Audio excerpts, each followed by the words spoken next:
Massachusetts marijuana regulator Shaleen Title on the industry's slow rollout and what comes next. It's obviously been a very long time since November 2016. Shaleen Title says marijuana is her life work, even on the Cannabis Control Commission, the months-old agency set up to implement and govern the state's adult-use marijuana industry. That makes her unique. The CCC's 5 state-appointed commissioners, Title is the only one who actually voted for the 2016 ballot measure to legalize recreational marijuana in Massachusetts. After all, she did help write the referendum itself. Ad choice advertising and invented by Teeds. But even if Title's fellow commissioners don't share her background as a longtime legalization advocate, she says she's been pleasantly surprised to see equal commitment from her colleagues to rolling out the new industry. Advertisement. That said, the process perhaps hasn't gone as quickly as some may have hoped. It's obviously been a very long time since November 2016, Title said in a recent interview. And what has been surprising to Title are the challenges, several of which are out of the CCC's control, of not just getting dispensaries open as quickly as possible, but making sure they're implementing a fair and inclusive industry. "We're a brand new agency," she said. "I wouldn't have realized this if I wasn't in this position, just how much work it is to build an agency from scratch at the same time that you're trying to go through this." Title recently spoke with Boston.com about some of the reasons for the slow rollout, the barriers facing many retail marijuana shops, and what's next for the CCC in the months ahead. This interview has been edited and condensed for clarity. What are your thoughts on how the rollout has gone over the last month or so? Obviously, a lot of people had their eyes set on that July 1st date for when retail shops could open, and I was curious what you would say has been the main cause for the delay. Advertisement. Title: I can really sympathize with the people who feel like this is going really slow.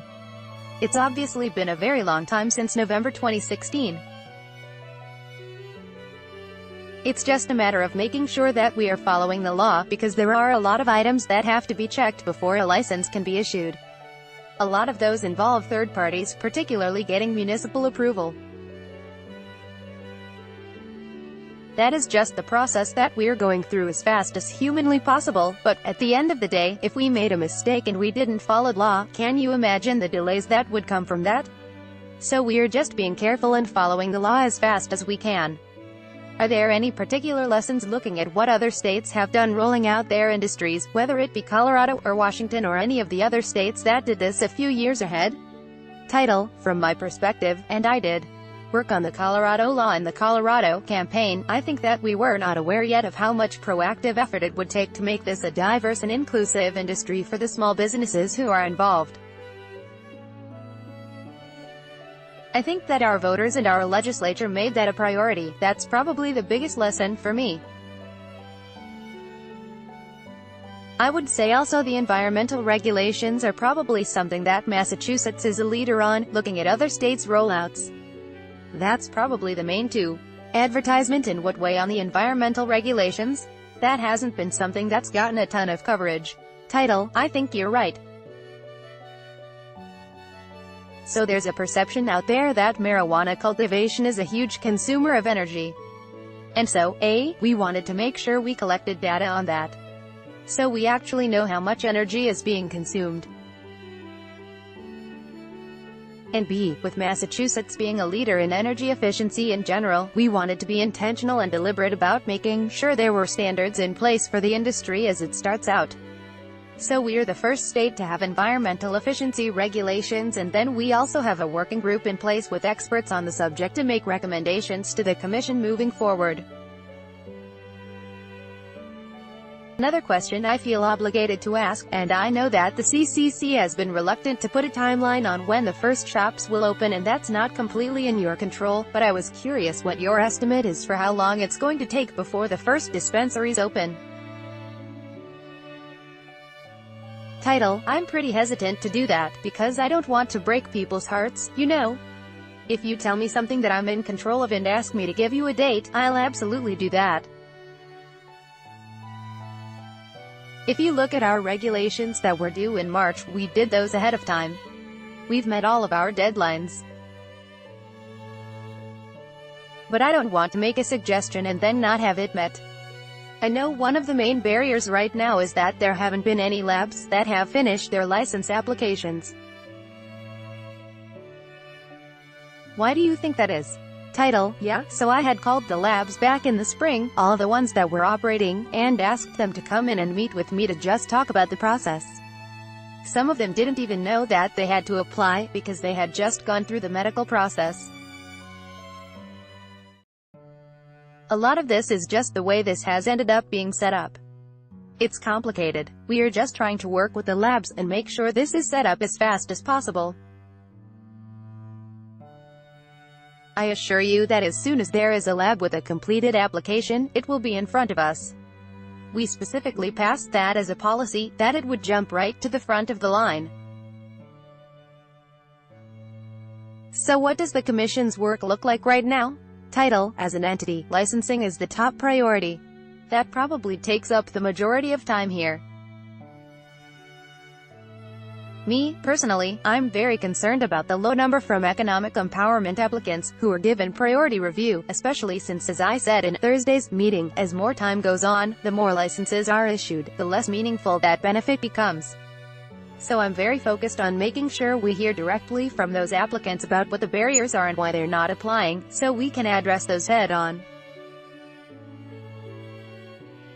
And then separately, we do have this first-in-the-country equity program that we are getting off the ground. The RFQ that we have out right now is for companies, non-profits, organizations, anyone that has experience working with these communities or that has areas of expertise that are applicable. They can apply to us, and we'll be going through and deciding how to structure the program with those vendors. So those are my priorities, but if you ask the other 4 commissioners, you get 4 different answers. With the economic empowerment applicants, what have you found to have been the biggest reasons for why you're not getting a lot of applicants? Title: We did actually do a survey and Thursday released the preliminary results, which were from 61 respondents who had gotten back to us. It was very much what I expected to see. It was consistent with my anecdotal experience, but of course you want to get real data. It showed that the primary barriers are finding funding, developing a concept business plan, and getting through the local approval process. Are there any particular reasons for that? Title: To me, it makes intuitive sense. It's very difficult to find capital in an industry where you can't go to the bank and get a loan. That's one reason why we have such a striking lack of diversity, because people who are able to borrow capital from their friends and family, it's easiest for them to move forward in this process. The concept and business plan piece of it, we're doing our best to provide pathways and resources through the equity program to help train people in business skills. That is something that we have control over. And then the local approval process, I believe that the vast majority of municipalities are trying to do this right. But they just they're busy, they have a million other priorities, so they need information from us to help answer their questions and walk them through it. That's what I was trying to do with the local equity guidance that we drafted Thursday. As you mentioned, the Commission is seeking public comment on 2 draft guidances. Could you explain the thinking behind those? Title: So the Host Community Agreement Guidance, which was drafted by Commissioner Britt McBride and which I fully support, it was addressing the question that has been raised recently around community impact fees. Let me explain what that is. When the legislature was setting up the structure where applicants would have to get approval at the local level and approval at the state level, they set it up so that an application can't be approved by us at the state level until it has local approval. And so they were balancing 2 different interests. The one interest is that we don't want municipalities to have to bear any kind of burden. They shouldn't have to be paying if there are costs to them for hosting these businesses. We want to encourage them to help these businesses. So the legislature added a 3% local tax, which they can use however they want to benefit their local communities, and then they also wrote in that optionally, as a voluntary matter, they could contract together in the host community agreement for the business to cover costs that come up that are reasonably related to them being in that city or town. They also were considering that it's a top priority in this law that this should be an inclusive industry that's open to everybody, open to small businesses. And in order to prevent a situation where local approval would just go to whoever is willing to pay the most, they put a strict cap, so those costs can't exceed 3% of annual revenue. The reason that this has become an issue is because a few municipalities have decided that 3% is not enough for them. And so they have started drafting agreements where they ask for 3%, with no documentation, and then, on top of that, more money and all sorts of ridiculous descriptions for what those additional amounts of money are for. And it got to the point where the two legislators who led the passing of this law wrote us a letter. Send, Pat, Jelen and Rep. Mark Cusick asked us to start enforcing this 3% cap, so that's what led up to that discussion, Thursday, and releasing this guidance to make clear what the law says about the 3%. And then what was the thinking behind the equity guidance? Title: The equity guidance was also a long time coming, and that was because I was just getting contacted by a lot of municipalities. Somerville was one of them, where they said, "We want to do this right, but we're just really confused about what we're supposed to be doing," which is true.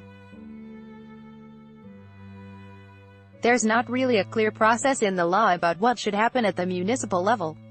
They gave them a lot of discretion. There's not here's steps 1, 2, and 3 of how to do this.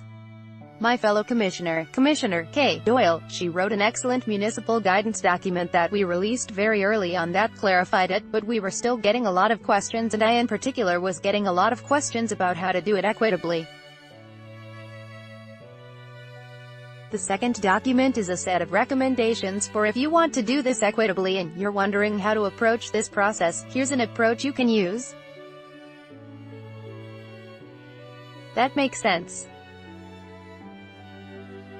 Like you said, a lot of these towns have a lot of other priorities and probably didn't have a particular person devoted to rolling out an adult-use marijuana industry on the local level. Title: I think that's exactly it. A lot of things are still confusing to us, and we do this all day long and it's the only thing we work on. So I can imagine for them how incredibly complex it must be. That said, some parts of it are not complex. And the 3% part is not complex. Is there one thing that you think gets most misunderstood about the work that the Commission is doing? Title: 2 things. The first is just that we can't issue licenses willy-nilly. We have to go through a process. I've already kind of outlined that, but I'd mention it again, because I think it is a misunderstood thing about our commission. And then secondly, just the fact that we are a brand new agency. I wouldn't have realized this if I wasn't in this position, just how much work it is to build an agency from scratch at the same time that you're trying to go through this. This is, to my knowledge, a unique model. I don't know if any of the other states started an agency from scratch, and I think it's a really good way to do it. It doesn't get talked about a lot, but the fact that we're an independent agency that's not beholden to any kind of political influences, and the fact that you have 5 commissioners with 5 distinct areas of experience, I think has played out in exactly the way it was intended. We really have had public conversations where we are talking about something for the first time, and I'll hear the public health side of it and the public safety side of it for the first time. And I'll be like, oh, okay, that makes a lot of sense, and then we come to a good compromise decision.